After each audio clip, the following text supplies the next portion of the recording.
I never know how to start a video. Oh my gosh.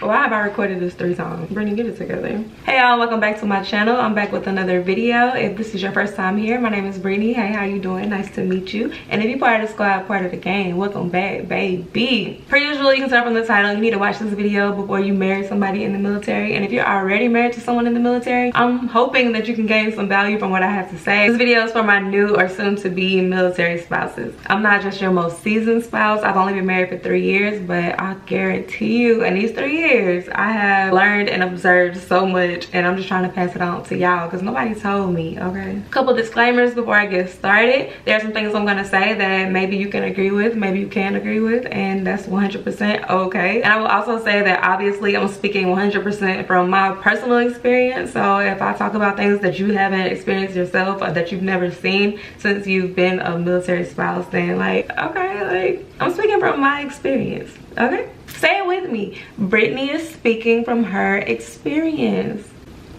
period. And the last thing is that if you grew up as a military brat or you have been previous military yourself, some of these things you probably won't relate to, and that's okay too. I already know y'all gonna be in the comments, well, I grew up like that, so I expected that, and it's nothing.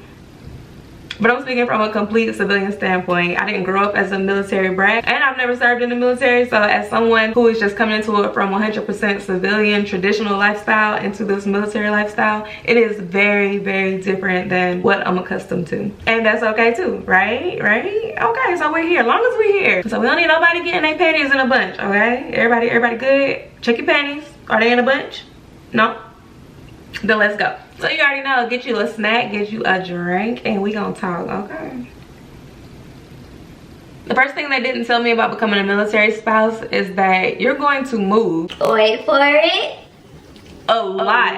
I think you go into it knowing like, okay, at some point we're gonna move, we're not gonna be here forever, but I don't think a lot of people realize that you can move a lot. I think most people have kind of grasped the concept that you're gonna move at some point. However, shortly after I got married, we moved 3 times in 3 years. I'm not even playing. When we were engaged and right before we got married, I moved to my wife's duty station, and it wasn't far because I was already from South Carolina, so I only had to move about 2 hours. However, I still packed up and moved to her duty station. A year later, we packed up and we moved to South Korea on the other side of the world, and then a year after that, we moved here to Texas. So 2018, 2019, and 2020, we literally packed up and moved to very different locations. And don't get me wrong, it wasn't terrible. It was actually kind of exciting. We enjoyed everywhere that we've been so far. However, it can be draining to pack up and move so many times in a very short amount of time. So just keep that in mind. There are some people who have been at the same base for 10, 12 years, and there are some people who literally move every 2 to 4 years. Which leads me to my next point, which kind of ties in with the first. Overseas specifically, there's something about when we were in South Korea that there's a really close, tight-knit group of spouses and families. And even if you're an introvert like me, you don't realize how much you need that. You could have children who are not introverts, who like to get out and make friends and meet new people. It can feel very lonely being in a foreign country where you don't know the language, you don't know your way around, you're not used to public transportation, you don't have that close familial sense that you had back home. And luckily most bases have a Facebook group for the base and also for the spouses and families of that base. So I would personally recommend joining them, even if you're not the type to be like, okay, well, I'm looking for new friends or I want to meet new people. It's just good to kind of know people in your area. It's good to know a familiar face and a name and like, hey, I remember you, or we have kids the same age, or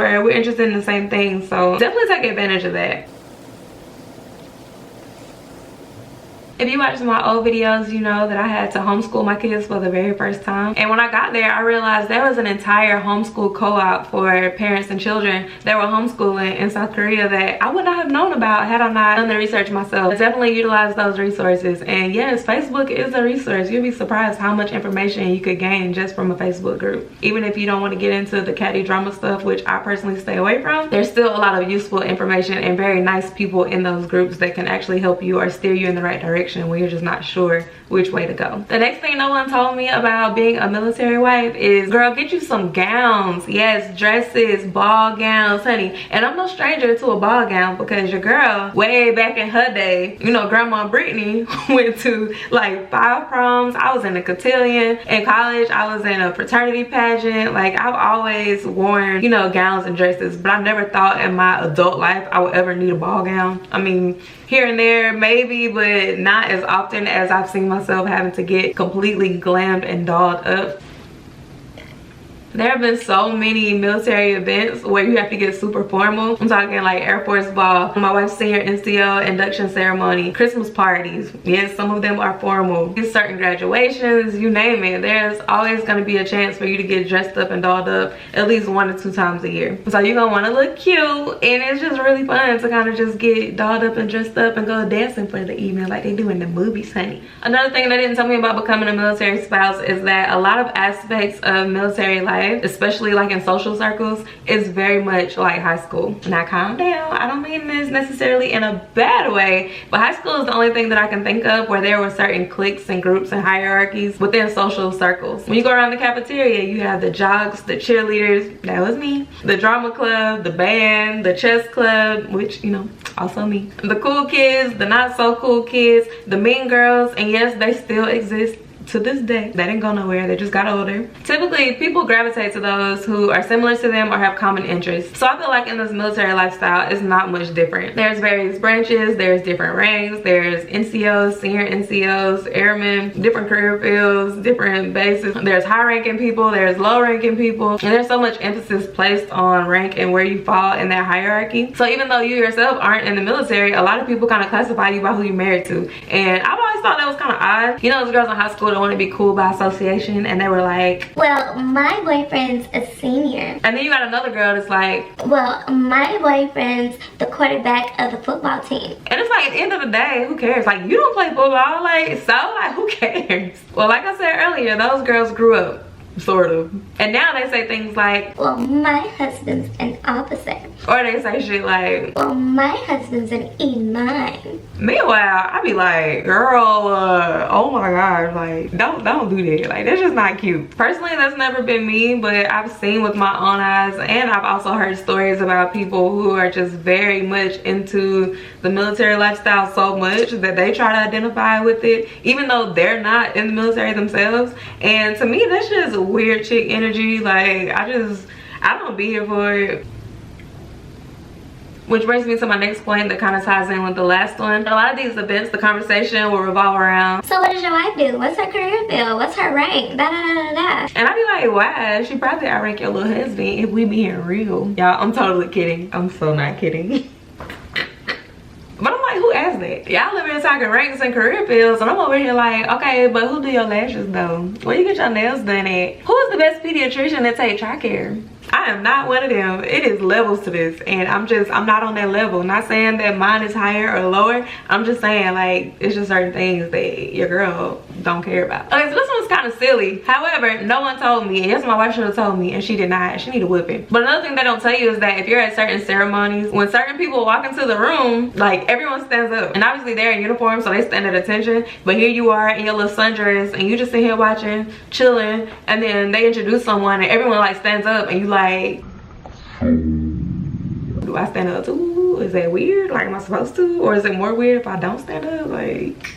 I don't know why, but this will always stand out to me. So before my wife and I even got married, I went to her promotion ceremony, and it was like a mass promotion where like a lot of people were promoted at one time. So she wasn't sitting with me, she was sitting up front with the other promotees.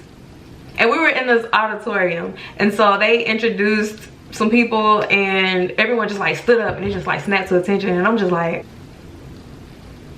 what y'all do? Wait, huh? Do I get up too? Or since then, when I see other people stand up, I stand up. Obviously, I'm not at attention because, I mean, that would look dumb. Another silly one that's kind of on the same lines as that one is that if you're on a military base anywhere between 4:30 and 5:30, I can't remember. I feel like here in the States it's 4:30, but I'm pretty sure when we were in Korea it was 5 or 5:30. I cannot remember. But if you're on a military base at the end of the duty day, out of nowhere, you're gonna hear the national anthem playing super loud on these speakers, and you're gonna be like, where is that coming from? And everything stops. I'm talking cars stop driving, people stop walking, everything stops on that entire base for the duration of the song. Now, take me, someone who's driving on base for the first time at the end of the duty day, and all the cars are like stopped in the middle of the road. And it's like, okay, so what y'all doing? Like why you not going? There's no stop sign, there's no red light. What are we doing here? And then you turn your music down and you're like, wait, is that the national anthem? Take the window down. Y'all don't remember the windows to go down like this. Is that?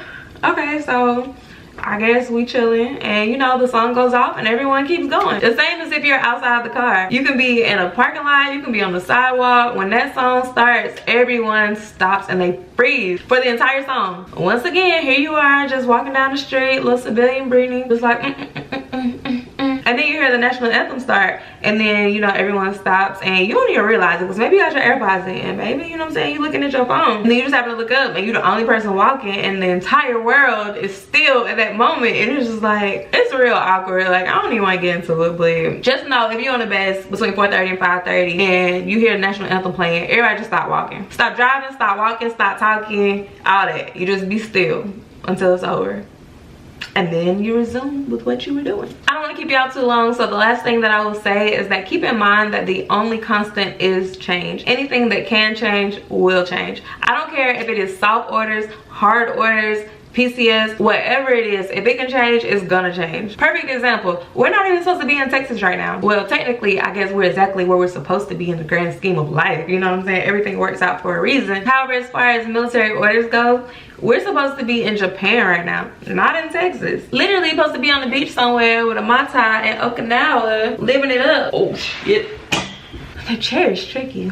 But 60 days before we were supposed to go to Japan, we found out that my wife ended up getting her dream job, which we're very thankful for. She got a dream job and we came here to Texas. Y'all, I was already looking up housing, schools, everything I needed to know to make a smooth transition for myself and my family into Japan. None of that stuff mattered anymore. It kind of felt like I was wasting months of my life to prepare us to go from Korea to Japan, and then we ended up in Texas. However, you just gotta roll with it, and that's what we did. And I will say it worked out really great because not only am I happy that my wife got her dream job, I really love San Antonio. It's really dope. It's a really nice city. It's very family oriented. We're kind of on the outskirts in the suburbs, and the neighborhood is great. My neighbors are great. My kids love it here. So everything really worked out the way that it should. But I've heard some horror stories and some people weren't able to adjust as well. So just keep that just in the back of your mind. I'll also say that it's very important to keep an open mind and try to be as flexible as possible. Otherwise, you'll be stressed the hell out all the time, and that's not good for your own mental health. That's not good for your family. That's not good for your spouse. So definitely try to just roll with what comes and then adjust your plan as needed. You're gonna need a plan A, B, C, and D, possibly all the way out to a plan R. You just never know. But maintaining that flexibility and adaptability, it will make life so much easier for you and your family. I can honestly say that since marrying my wife and being immersed into this whole like military lifestyle,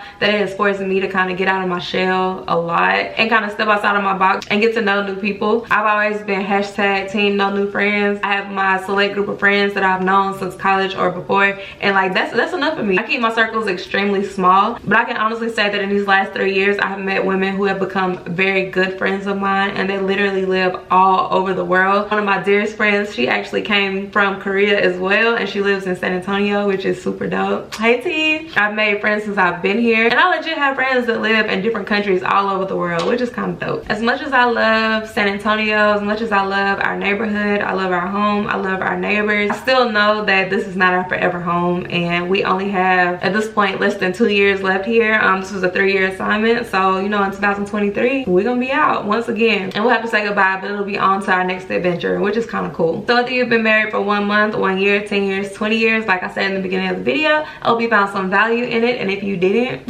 sorry, I ain't mean to waste your time, but you came to me. I ain't coming. I'm just playing. Hopefully you can relate, and even if you couldn't, that's okay too. In the words of Jerry Springer, take care of yourself and each other. Did I just say that? That's the one. It ain't me. But y'all be good, be safe, and I will see y'all in the next video. Bye.